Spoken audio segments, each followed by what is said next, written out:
դատարանին արձանագրում է, որ նախքան մեղադրյալի առողջական վիճակին և հետագա միջոցներ ձեռնարկելու անհրաժեշտության անդրադառնալը հատկանշական և կարևոր է համարում մեկ էական նշանակություն ունեցող հանգամանքի արձանագրում։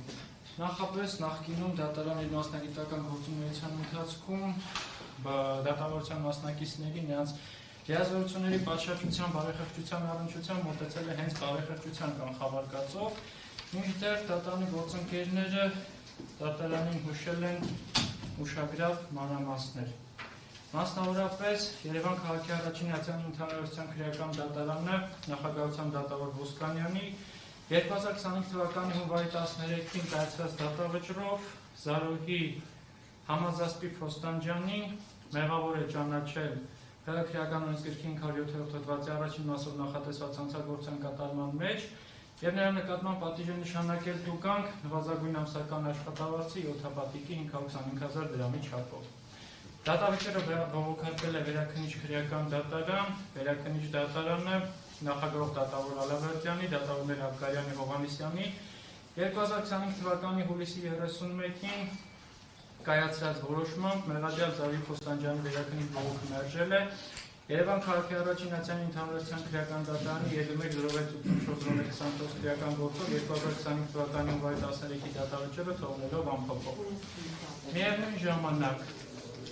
Վճռաբեկ դատարանի 2025 թվականի դեկտեմբերի 11-ի որոշմամբ Վճռաբեկ բողոքը վարույթ ընդունելը մերժվել է։ Մասնավորապես քննարկելով Վերաքննիչ քրեական դատարանի 2025 թվականի հուլիսի 31-ի որոշման դեմ մեղադրյալ Զարուհի Համազասպի Փոստանջյանի Վճռաբեկ բողոքը վարույթ ընդունելու հարցը որոշել է Վերաքննիչ քրեական դատարանի 2025 թվականի հուլիսի 31-ի որոշման դեմ մեղադրյալ Զարուհի Համազասպի Փոստանջյանի Վճռաբեկ բողոքը վարույթ ընդունելու մերժել։ Միևնույն ժամանակ դատարանը հատկանշական է համարում ընդգծել, որ քրեական դատավորության օրենսգրքի 68-րդ հոդվածը,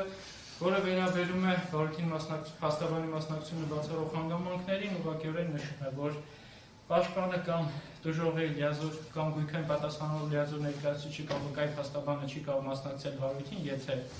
օրենքով կամ դատական ակտով չի կարող լինել փաստաբան։ Փաստաբանության մասին Հայաստանի Հանրապետության օրենքի 38-րդ հոդվածի համաձայն արտոնագրի գործողության դադարեցումը վերտարությամբ։ Փաստաբանի արտոնագրի գործողությունը դադարեցվում է, եթե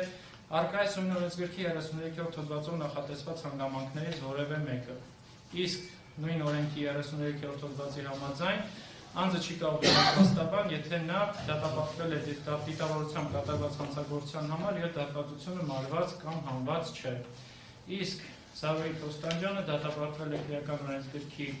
507-րդ հոդվածի առաջին մասով, մասնավորապես օրինական ուժի մեջ մտած դատավճռի վճռի կամ դատական այլ ակտի կատարմանը խոչընդոտել, ինչպես նաև օրինական ուժի մեջ մտած դատավճիռը վճիռը կամ դատական այլ ակտի դրանով սահմանված ժամկետում կամ ժամկետ սահմանված չլինելու դեպքում այն ուժի մեջ մտնելուց հետո մեկ ամսյա ժամկետում կամ տվյալ ակտի կատարման շրջանակներում հարկադիր կատարողի սահմանաժամկետում պարտապանի կամ նրա իրավասու անձի կողմից չկատարել է, եթե դրա կատարումը հնարավոր չէ հարկադիր կատարման միջոցների գործադրմամբ կամ տվյալ ակտով արգելադրված գործողություն կատարել այդ արգելքի գործողության ժամանակահատվածում։ 507-րդ հոդվածի առաջին մասի նկարագրական մասից պարզ է դառնում, որ սա դիտավորությամբ կատարվող հանցագործություն է։ Առնվազն դատարանի մատնանշած հանգամանքների այս համակցությամբ պայմանավորված դատարանը գտնում է, որ առկա է կասկած պաշտպան Զարուհի Փոստանջյանի սույն դատական նիստի մասնակցության առնչությամբ, հետևաբար Տիկին Փոստանջյան դատարանը համապատասխան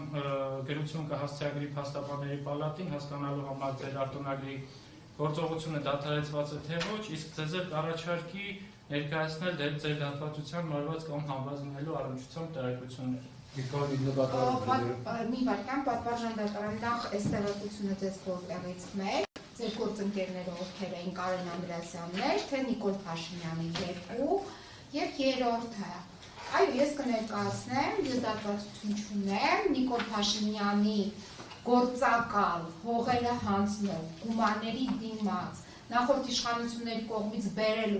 մցված խորհրդարան այդ խոսքերի համար, այո, ես դատապարտվել եմ, գումարը մուծել եմ, դատվածություն չունեմ, արտոնագիրս ուժի մեջ է և խնդրում եմ պարզաբանեք նաև հանրությանը, ով էր ձեր ընկերը, Նիկոլ Փաշինյանը, Կարեն Անդրեասյանը, թե Միշիկի եղբայր Գրիշիկը, ով էր ձեր ընկերը։ Դատանի նկատմամբ անհարգալից վերաբերմունք դրսևորելու համար դատան ձեզ հայտարարում է նկատողություն։ Այսինքն ո՞րն է։ Լռեք, նստեք եւ լսեք։ Լռեք, նստեք եւ լսեք։ Դատանը հայտարարում է երկրորդ նկատողությունը ձեզ։ Պարզաբանում է, որ հաջորդիվ դատավորական սանկցիաների կիրառությունը կարող է հանգեցնել ձեզ բարույթից հեռացնելու։ Նստեք։